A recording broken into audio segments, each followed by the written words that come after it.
Apa yang kau katakan?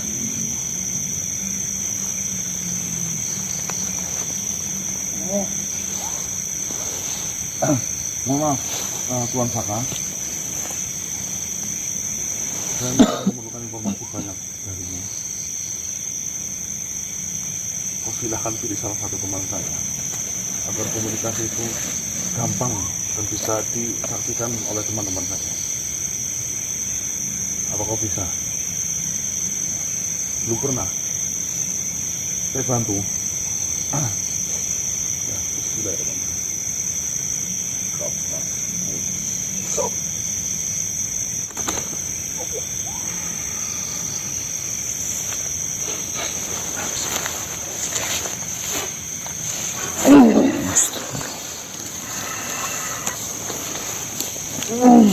Sesuaikanlah badan. Saya bantu.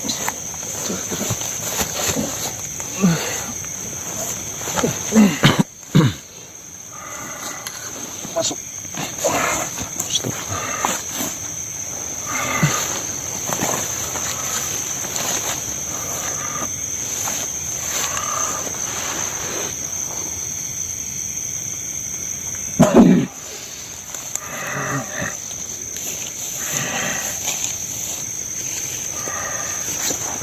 Ngobrol.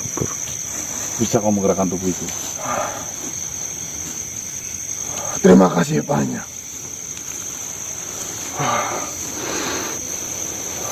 Nyaman sekali. Mohon maaf, mungkin kedatangan saya mengagetkan kalian. Sebelumnya perkenalkan, nama saya adalah Alip Saka. Saya sering dipanggil Saka. Saya mengetahui kalian semua, dan saya tahu tujuan kalian itu untuk apa. Sebenarnya, saya melihat atau memantau kalian semenjak kalian bertemu dengan Nenek Daris. Ya, jadi kedatangan saya menemui kalian itu ada hubungannya dengan Nenek Daris dan Suniti Paring.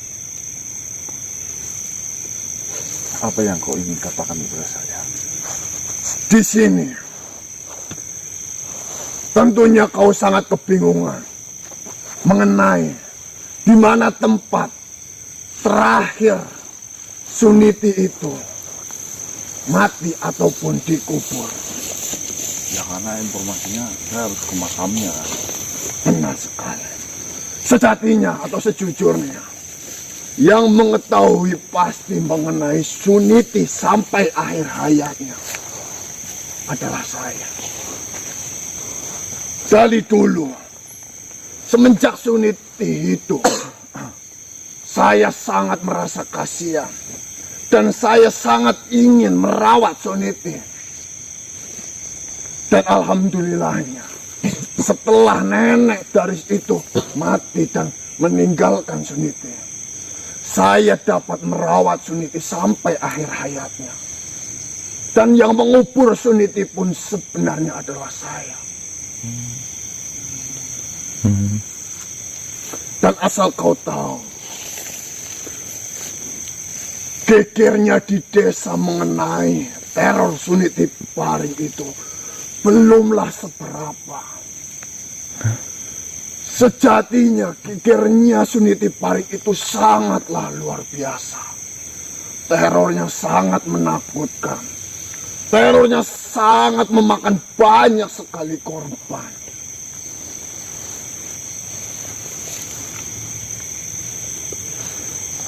Yang sejatinya Suniti memiliki dendam terhadap keluarganya.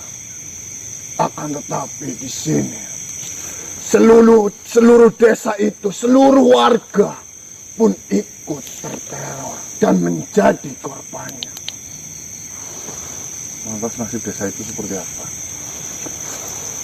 Semenjak adanya teror itu, seluruh warga sangat keresahan. Seluruh warga sangat terbatasi aktivitasnya. Masa di desa itu setelah pada maghrib sudah tidak ada kegiatan sedikit pun. dan seluruh warga merasa terganggu. Sampai-sampai seluruh warga sudah sepakat untuk menggerebek atau menuntut kepada keluarganya Suniti, kepada kedua orang tuanya, kepada kakaknya, dan kepada kepala desa. Datanglah warganya kepada kedua orang tuanya untuk menghentikan pesugihan itu, agar teror Suniti ini sudah berhenti. Karena rumor yang menyebar, kabar yang menyebar luas di desa itu adalah adanya pesugihan yang dilakukan oleh keluarganya Suniti, oleh kedua orang tuanya Suniti, yaitu Dikan dan Karmini. Dikan dan Karmini itu bapak ibunya. Benar. Jadi seluruh warga berbondong-bondong menghampiri rumahnya, menghampiri kediamannya untuk menginginkan menghentikan pesugihan ini dan untuk menghentikan teror yang dilakukan oleh Suniti ini. Karena di sini Dikan dan Karmini ini merasa tidak melakukan pesugihan itu, masih saja bersikeras untuk tidak mengakuinya, karena memang benar orang tua Suniti itu tidak melakukan pesugihan. Akan tetapi kedua orang tuanya tidaklah tinggal diam. Kedua orang tuanya memiliki pikiran untuk memanggil seorang dukun yang sangat sakti di kala itu. Dukun itu bernama Darwin.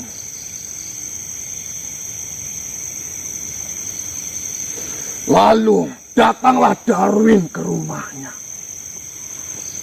Secara tidak langsung menginginkan untuk membersihkan kampung itu dan rumah dari Dikan itu. Pada saat membersihkan di rumahnya, Darwin berusaha sekuat tenaga. Di saat itu hanya ada sekitar 6 orang yang menyaksikan, yaitu Dikan, Karmini, kakaknya Sunita, dan juga Ardi suaminya, atau sebagai kepala desa, Darwin, dan juga saya di situ karena saya tokoh penjaga hutan atau bisa disebut kepolisian hutan. Oh, dulu semasa hidupnya adalah kepolisian hutan. Benar sekali. Saya pun ada di tempat itu untuk menjaga lingkungan sekitar.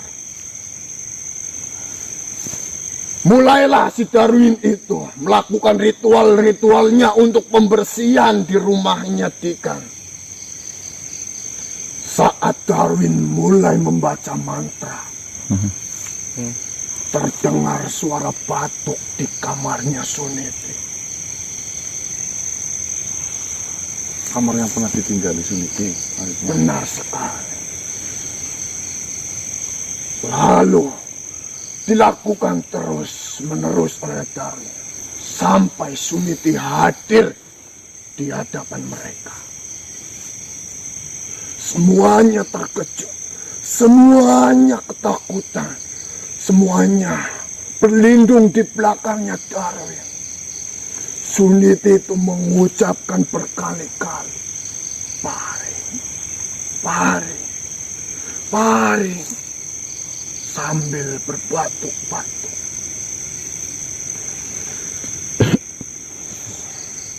Pada saat Darwin memegang secangkir air dan akan disiramkannya ke Suniti itu, tiba-tiba Suniti itu menghilang entah kemana. Kami semua kebingungan mencari di mana Suniti itu. Tapi tiba-tiba Suniti itu berada di belakang Darwin dan mencekiknya. Dukun yang sakti mandraguna di kala itu dicekik oleh Suniti sampai tewas. Kedua orang tuanya Dikan dan Karmini lari terbirit-birit karena sangat ketakutan di situ. Sampai-sampai kedua orang tuanya masuk jurang dan tewas kala itu.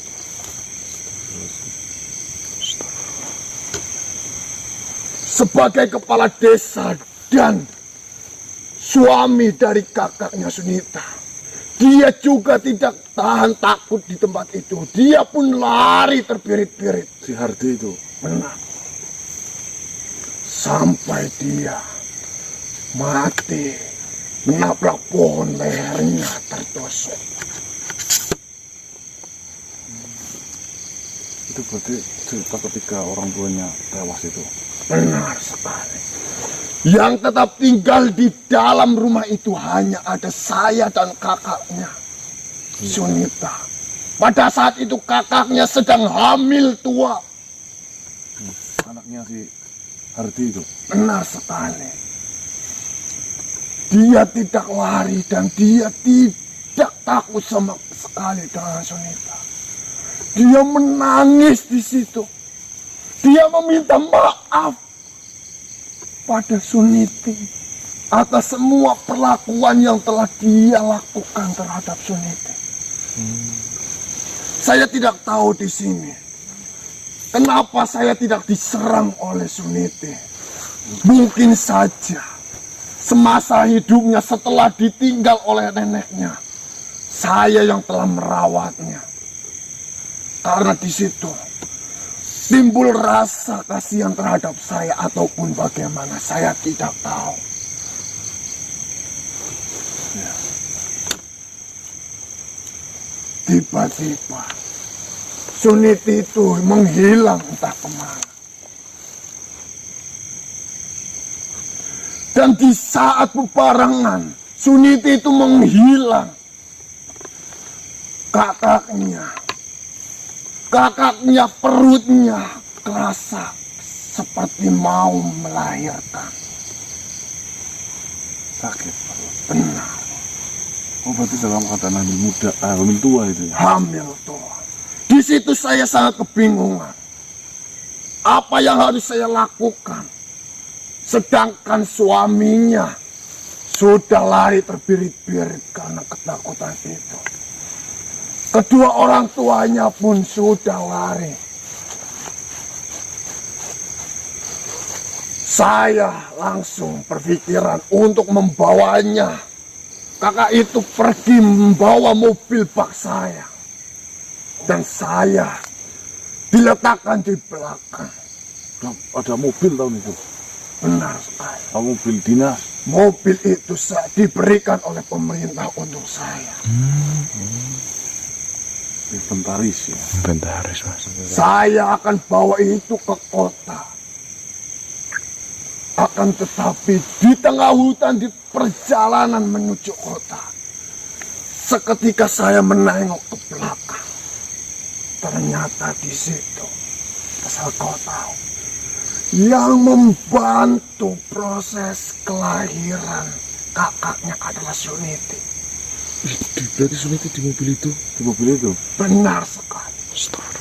Kakaknya melahirkan anak yang sama kembar. Merinding sumpah. Iya, Mas. Sama, Mas. Astagfirullah. Baru saya berhenti dan turun menghampiri Sunita itu. Dan melihat kedua anak itu. Karena Sunita kehabisan darah. Sunita mati seketika di situ. Sebelum matinya Sunita hanya menitipkan pesan terhadap saya untuk merawat kedua anak ini.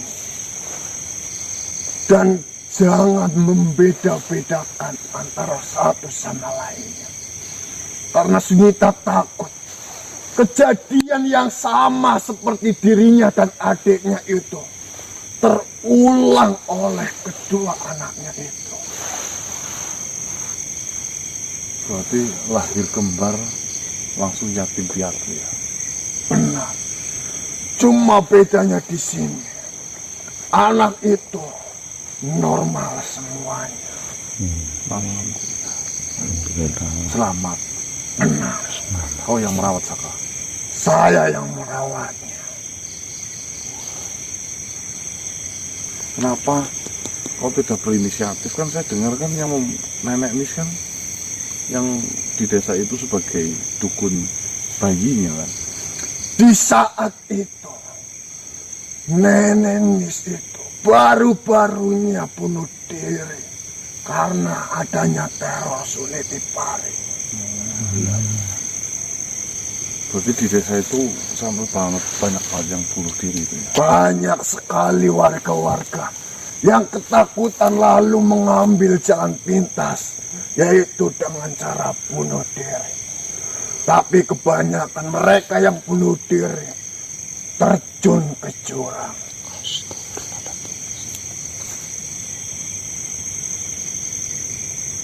Dan dari disitulah saya merawat kedua anak itu dengan baik.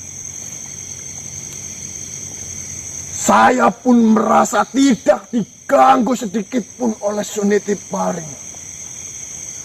Dan di desa itu terus-terusan diteror oleh Sunitipari. Sampai-sampai desa itu tidak ada penghuninya sampai sekarang. Seperti yang kau ketahui.